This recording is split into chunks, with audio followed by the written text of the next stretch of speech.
Hi, this is Giri, and I'm with Alstom Grid in Redmond, Washington. I will be talking to you today about operating the electric power grid.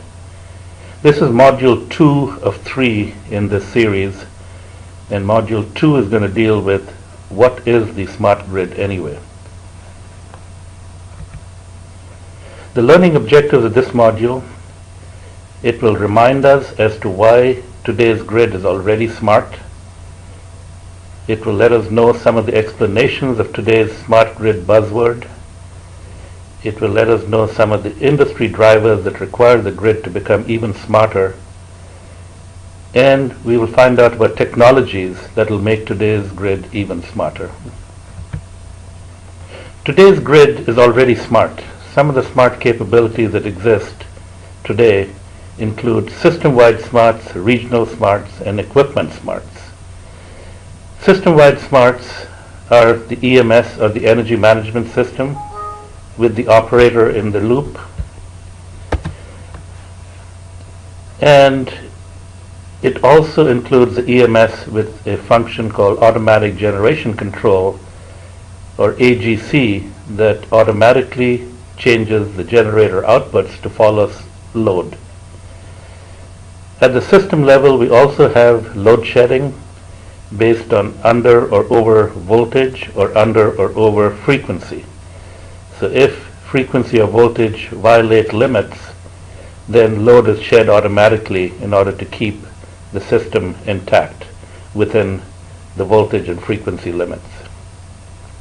There are also special grid protection schemes which are devised on a utility by utility basis. And this is basically based on offline analysis, which heuristically determines that if an event occurs, that you automatically take this action. So all this is predicated on offline analysis. And you can think of that as the relay which is trying to protect the grid itself. Now the regional level, the regional smarts are, we have functions called volt-var control, which is essentially for a region you're trying to keep the voltage profile close to normal, meaning that you want all the voltages close to their nominal voltage. And also at a regional level we have under and over voltage load shedding, meaning if voltage excursions occur beyond limits, that load is automatically shed to bring the voltage back into limits. And finally we have at the equipment and device level equipment smarts. Okay, these are relays to protect individual power equipment such as transformers, lines, and generators. All these are very expensive equipment, and you want to make sure that if a fault is detected in them, that you immediately isolate them so in order to prevent permanent damage. So today's grid controls for keeping the lights on are primarily local device protection, and at the system-wide level we have AGC, load shedding, and system integrity protection schemes like RAS, which are remedial action schemes, and SPS, which are special protection schemes. Now these are some of the quotable quotes and thoughts to ponder that I've sort of accumulated over the years, and one I particularly like is that by Terry Boston. He's the CEO of PJM, one of the largest utilities or ISOs in the world.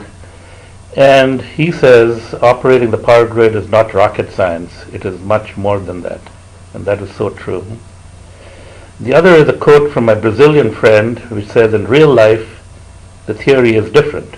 So what you learn in school is great, but when you have to actually apply it in real life, you're going to find some new challenges to applying the theory to make it work in the field. Also one by Thomas Edison, many, many years ago, which said, I will make the electric light bulb so cheap that only the rich will be able to afford to burn candles. That's thought-provoking too. So to summarize, the interconnected electric power grid is one of the most complex real-time engineering machines in existence today. Millions of components need to work together in harmony to supply electricity to customers 7/24. And today, we're making this machine even more complex. We're adding complexity such as variable and lower inertia renewable energy sources like wind, demand response, distributed generation, photovoltaics, etc. And we're also sort of introducing plug-in hybrid vehicles, PHEVs, and new electronic loads which draw a constant power and are not dependent on voltage. So that makes the challenge of operating the grid more difficult, because in the old days, if the voltage went down, the load went down because it was voltage dependent. But today's electronic loads are constant power, meaning that even if the voltage goes down, it's still going to draw the same amount of power, meaning it doesn't help. So the genesis of today's term, the smart grid, which is a new buzzword in the industry, which started in 2009, actually began much earlier. The term smart grid was used at least in 2005 by Professors Masood Amin and Bruce Wallenberg at the University of Minnesota in an IEEE Power and Energy magazine article, which was titled Toward a Smart Grid, Power Delivery for the 21st Century. And I think there are references even before that which refer to the grid as the smart grid that may date back as far as 1998. So today, although smart grid is a word which the industry is abuzz with, it has been in existence and today is taking on a renewed prominence. Okay, some smart grid definitions, one by EPRI. I don't want to read all of it, but essentially it's a planned nationwide network that will use 21st century information technology to deliver electricity efficiently, reliably, and securely. Another definition by the Department of Energy, and another one by the smart grids in the European Union. So you can see all across the globe the term smart grid is being embraced and defined in order to make our electric power grid smarter than it used to be. So essentially a precise definition of the smart grid remains quite elusive. A few more definitions from IEEE, FERC, Wikipedia, DOE, and GE. Okay, the Wikipedia one says a smart grid delivers electricity from suppliers to consumers using digital technology to save energy, reduce cost, and increase reliability. That's a nice definition. Some of the common themes of what they mean by smart grid, if you look at all the different definitions, comes down to three key points. One is efficiency, the second is technology, and the third is reliability. So essentially, in dealing with efficiency, to make the grid smarter, you're talking about demand response programs, consumer savings, reduced emissions. As far as technology goes, two-way communications, meaning a customer can interact with the grid, advanced sensors, distributed computing. And for reliability, it talks about interconnectivity, renewable integration, and distributed generation. So these are some of the themes which sort of pervade all the different smart grid definitions. So one example of a nice, concise definition of smart grid is that a smart grid is an electrical grid that uses information and communications technology. So the other word which is becoming popular is ICT, or information and communications technology.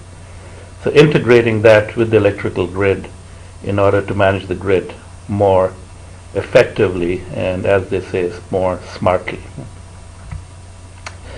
So some of today's smart grid drivers, what's happening today is obviously we want to keep improving grid reliability. That's been our challenge and our objective for the past century. We want to continue to make the grid more adaptable to changing conditions, meaning as things change on the grid, which happen all the time, how to adapt to it so that we keep the grid sort of integrity intact. Increase grid efficiency. I mean, we want to maximize utilization of what we have in the grid today. It's very difficult to add new lines or transformers, but if we can maximize efficiency of our existing assets, then it makes for being able to supply power to the customers more effective. Also, to make loads more elastic, meaning let them respond to needs in the system. So essentially, what we want to do when we say we want to make loads more elastic is that we want to be able to curtail load during peak periods in order to not incur having to bring expensive generation online. Some of the emerging smart grid drivers include sustainability, facilitate integration of renewable energy, market enabling, how to facilitate electricity markets to help customers get the cheapest electricity possible, demand response, and this is to make sure that when the prices go up, that maybe we can curtail load in order to keep the price low. Platform for advanced services to customers and to industry, and cybersecurity issues. So this is something which is becoming more of a priority because as we increase the software intelligence in the grid with information and communication technology, we're more vulnerable to being attacked by sort of hackers who could potentially try to penetrate the software system of the grid and try to make it compromise the grid. Okay, so big data management is the other one which we're facing, and there are two new sort of emerging nascent technologies that are making us face this challenge more aggressively. One is synchrophasor measurements, which now we're going to be getting measurements from the grid at a sub-second rate, and then we have automatic meter readers are bringing readings in from customers at a much faster rate than we have in the past. So this is just a quick synopsis of the smart grid investment growth. In 2009 in the US we were spending about $21.4 billion, and in 2014 the plan is for about $42.8 billion, almost double. The global growth is even faster. In 2009 it was $69.3 billion, and in 2014 it's anticipated to be more than double that, $171 billion. Okay, this is an extract from the US DOE report, which is entitled The Economic Impact of Recovery Act Investments in the Smart Grid. And this was published in March 2012. And it basically gives you a little synopsis of what they feel has been the benefit of deploying the stimulus funding in 2009. And if you look at the last bullet, it says for every $1 million of direct spending, the GDP increased by 2.5 to 2.6 million. Again, these are statistics which have been gathered by the Department of Energy as part of evaluating the success of the stimulus smart grid fund. Okay, so these are the top 20 US smart grid companies which received smart grid stimulus funding, American Recovery stimulus funding. And this totals $905 million for the top 20 companies. Now, some of the emerging smart grid technologies and solutions that we are looking at in order to make the grid smarter include integrated communications, sensing and measurement, smart meters, phasor measurement units or PMUs. This is the new pervasive term which is occurring on the grid, also called synchrophasors, advanced components and controls, advanced visualization techniques, improved decision support systems, and also the focus on trying to minimize carbon emissions. Okay, this is a picture we saw in Module 1, the previous module, which is the various power system grid operating states. And just to reiterate that 99% of the time or more, the grid operates in the normal state where E, or N, demand is met, and where I, the constraints are met. For the other fractional portion of the time, we're in the alert state, the emergency state, and the in extremis state, or the restorative state. But the goal of grid management is to identify which state we're in, and if we're not in the normal state, to try to bring us back into the normal state as quickly as possible. And normal means where demand is being met, meaning all customers are being supplied with electricity they desire, and constraints are being met, meaning that the power system is operating within its safe operating limits. So the focus today is not just steady state grid operation, but also dynamic grid operation, meaning that oscillations occur in the grid, and as we introduce all these new variable entities such as wind energy or solar or various types of new distributed generation, the dynamic behavior of the grid is something that we have to monitor more carefully, because that could raise the issue of making the grid more vulnerable. So this is another quote from DOE. The smart grid capabilities would save between $46 and $117 billion over the next 20 years. So the stimulus funding, which was initiated in 2009, the purpose was to make our grid, which is over 50 years old, more modernized and also smarter to be able to handle the new challenges that are being imposed on the grid. Now, these are some of the key smart grid performance indices. Eventually it comes down to how do you sort of actually calculate or measure the benefits of any kind of a smart grid program. How can you say that this grid is smarter today compared to yesterday? So one is to improve power delivery system efficiency, because today it's 4 to 6% in distribution systems. Improve reliability of supply to customers, meaning there are various indices which are related to interruption of customer load, and these are measured, and we can actually measure those to say that we've really reduced the number of interruptions to customers and the duration of the interruptions.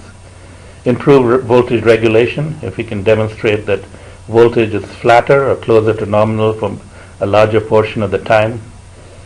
The same with frequency. If we can say frequency is being maintained closer to its nominal value, which is 60 hertz in the US. To be able to reduce unbalance in three-phase networks, because we know that our grid consists of three phases, and we assume that all three phases are balanced. But in reality, there's a certain amount of unbalance. And if we can reduce that unbalance, that makes the grid more efficient in terms of transmission and delivery of electricity to the end user. Minimize cost of operation to reduce the electric bill, and to improve security, both system and cyber. I mean, that's a really key priority. Okay, so tomorrow we could say it's going to be wham bam, thank you WAN. It's wide area monitoring and control. Grid protection in the future. Okay, this is our goal, is to develop protective control schemes that dynamically adapt to current power system conditions. Okay, if you remember, we talked about SPS, or system protection schemes, earlier. Those are all developed offline based on hypothetical scenarios, and their results were then used online to figure out if this signature is detected, then take this control action. And these control actions were defined and calculated offline. So our goal today is to now do this online, adapting to the current power system condition. So this is precisely what protective relays do on transformers and lines. They monitor current conditions and adapt to current conditions and protect the relay accordingly. So we want to develop a scheme which protects the grid in a dynamic manner, where it monitors the grid as an entity and issues controls to protect it as needed. So the goal is to preserve the integrity of the grid as an entity, and the way we go about doing that is by tightly integrating fast sub-second measurements such as PMU synchrophasors and AMI with fast sub-second controls. And these exist today. These are FACTS devices, HVDC, SVCs, etc. So this moves us towards what has been termed a self-healing grid, meaning as the grid detects a problem, that it takes an action immediately without an operator intervention and tries to bring it back to normal. So the new watchword after the 2003 blackout, the report which came out said there was a lack of situational awareness. So that became the big blackout after the August 14, 2003 blackout. Now we're about 10 years later, and today really the new watchword is actionable information. It's not just knowing that you have a problem, but providing operators with the ability to take action on that. And it could be with a manual operator in the loop, or it could be automation in the field, which automatically detects a problem and issues a control at a sub-second rate in order to prevent any further sort of damage. So this is an overview of how the intelligent decentralized grid control is going to look like. You're going to have PMUs, or phasor measurement units, on the right. You're going to have SCADA, which is our traditional EMS at the right bottom. And then you're going to have a wide area monitoring system, which is the new sub-second grid monitoring function. And based on what WAMS detects, it's going to invoke different applications such as restoration, stability, and issue corrective actions in order to protect the grid as things change dynamically in the grid. So this is what we call WAMS, and software need to be done really quickly because some of the phenomena need to be sort of corrected immediately and cannot wait for an operator for many actions to do. So some of these corrective actions have to automate it in field. So this has to take some future vision of the energy ecosystem. You see, you're going to have offshore wind plants, many locations, you have storage, you still have conventional land like nuclear, low-emission airports, and you can see the grid will become a lot sophisticated compared to what else was last 15. This is the vision of how we see grid management in the future. The heartbeat is going to be WAMS. That's the drive traditional EMS, distribution functions, any dynamic analysis, and various other functions. WAMS is issues the information from the grid to example a second, and that is going to drive all other functions. And all of them are the tools and monitoring what's happening on the grid and what can I do. What kind of control can I take in order to prevent any disturbances from happening? This is the Giri 2001 White Magazine. This is the year after the National Academy of Engineers voted electrification as the #1 engineering achievement of the past century. The World Magazine came back with a nice article with the best things in electricity are planned. A renewable power network with weight, responsive, adaptive, etc. and interconnected everything else. This was 2001, and a decade later, finally gained traction and made progress towards this goal. So with that, I'd like to thank you to be in the